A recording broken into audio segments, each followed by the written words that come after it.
Bon, pour moi, c'est pas les noms, mais c'est la, comment dire, Philippe Plein, c'est la haute gamme, hein. Ouais, c'est la qualité, voilà. Et ça, c'est Semia qui est mon pantalon. C'est Jojo Armani.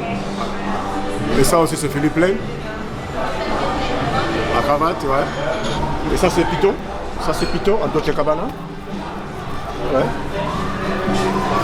Bon, je ne vais pas donner les prix parce que si mon père au pays, alors de ma mère, elle a fait ça.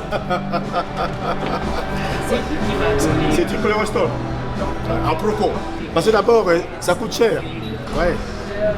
Et bon, si vous regardez aussi la pauvreté qui est là au pays, hein, alors les gens vont préférer aller acheter, comment dirais-je, la bouffe, non? Ouais, hein, pour faire nourrir la famille. Hein. J'adore les habits, j'adore les vêtements. Je ne vais pas m'habiller triste. Ouais. Parce que la vie est courte, il faut s'habiller triste. Ah,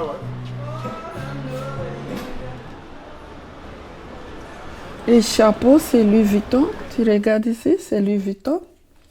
Alors, je suis dans le sac Prada, rouge. Ça, c'est Dolce Gabbana. Ça, c'est Dolce Gabbana. Alors, montre, c'est Prado. Ce n'est pas seulement les habits, non. Il y a trop de choses. Il faut bien coiffer. Donc, il faut travailler aussi pour voir l'argent, pour faire ça. Tu ne peux pas faire des choses comme ça, des sapeurs, tout ça, bien habillé, tout ça, tu n'as pas d'argent.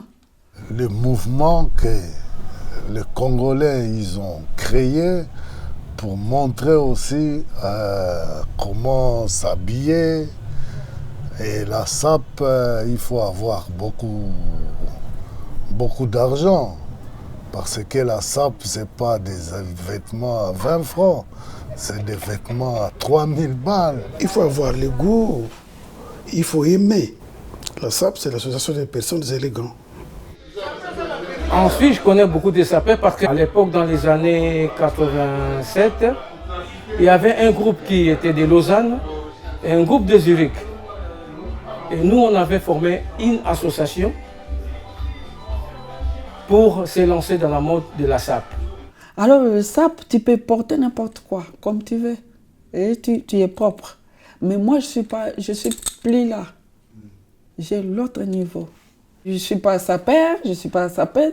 Mais s'il y a le sapeur qui peut défiler, moi, je ne peux pas défiler. Moi, je peux être là comme marraine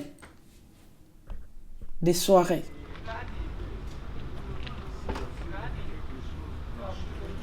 Bon, moi, je suis l'artiste, j'ai dit ça. Moi, j'ai l'art dans moi. Si tu es bien habillé, on s'habille. Parce qu'on fait que c'est l'art aussi, hein, c'est l'art. Hein. Parce que tu t'habilles, quand on t'applaudit, tu as dit, ah, c'est bon, vraiment, je me suis bien aligné, classé mes choses. Hein. Tu vois, parce qu'il faut aussi savoir mettre. Hein. Tu peux acheter. Si tu ne sais pas mettre ça, c'est rien. Je crois 15 à 16 ans. On a commencé avec les quartiers, on a fait des défis, des habits. C'était comme un rêve pour tous les jeunes qui habitent au Congo. Donc tous les jeunes rêvaient de venir en Europe. Donc on a rêvé, on ne savait pas que l'Europe c'était aussi difficile. Nous on rêvait que l'Europe. On ne savait pas, dès que tu arrives ici, tu dois avoir le papier, tu dois travailler. Ça a commencé comme ça. Et puis avec la musique de Papa Wemba, il a fait rêver le jeune, l'Europe. Papa Wemba, c'était un grand musicien congolais. Quand on dit Papa Wemba, tu vois déjà la SAP. Quand tu vois papa. Quand on parle de Papa Wemba, c'est la SAP.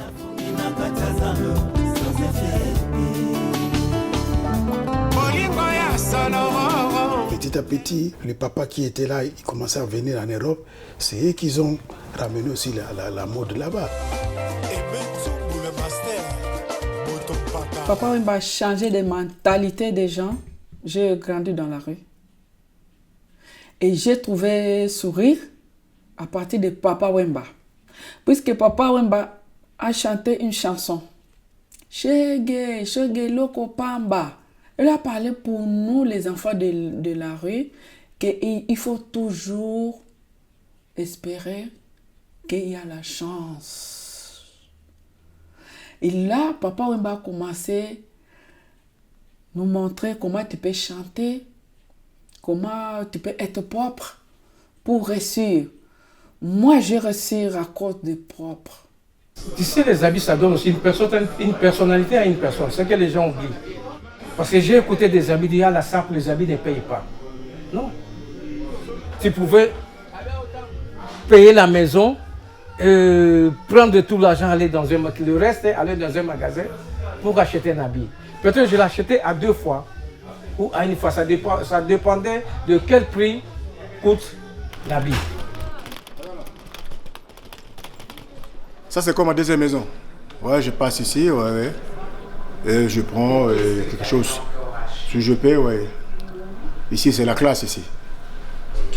J'ai des problèmes, il ne faut pas m'amener ici. Je ne peux pas dormir aujourd'hui. Je vais toujours penser à ces moments. Si je mens aujourd'hui, je vais stopper. Donc, je vais rester comme ça jusqu'à ma mort. C'est comme ça. Bon, je pouvais venir, je achète un habit, j'ai dit ça coûte 3 000, écoute, je vous donne 1 500, le mois prochain je vous donne le reste, je prends l'habit. On achetait comme ça, parce qu'on aimait trop, on était dans la monde, on était dans la sable, on s'est sacrifié pour ça. Là je vous amène maintenant chez Issey Miyake, mais ici c'est Japon, c'est japonais, ouais, ici. Ici, on est chez Issey Miyake. Ouais. Je connais Miyake, ça fait longtemps, et puis bon, voilà quoi. J'aime beaucoup, et puis voilà, ouais. Donc c'est là où je viens souvent acheter mes vêtements. Ça, c'est des plissés, hein. Ça, c'est des plissés. Ça, on l'appelle ça. C'est sur la matière de noble, quoi, ouais. Ça, c'est la bourgeoisie, ouais. Also jetzt beim Ricci nicht so, er hat gerne schwarz, aber sonst sind es eher so die farbigen Sachen, die mehr ankommen. Ja. Und es ist ja recht eine Konkurrenz auch da, wer was hat. Oder ob es nur einmal gibt, das macht es auch ein bisschen aus. Und manchmal ist auch die Frage, hat es der und der schon gekauft? Oder, ja. C'est pas facile parce que les sapeurs, il faut acheter tout le temps. Il veut toujours être habillé. Il a des habits à la maison, non, mais c'est pas ça. Il faut des autres habits. Il court de magasin des magasins pour chercher des nouvelles collections.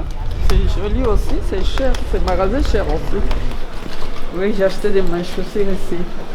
Tu vois, les Blancs, quand ils venaient chez nous, tu vois, nos grands-parents, ils s'habillaient en feuilles.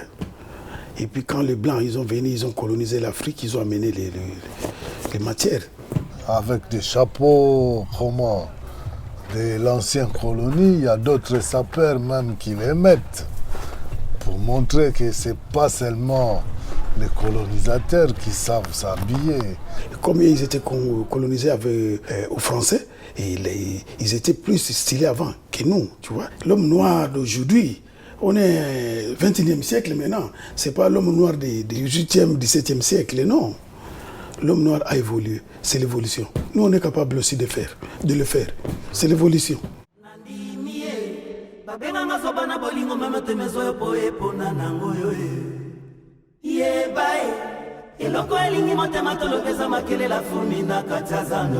Sans effet.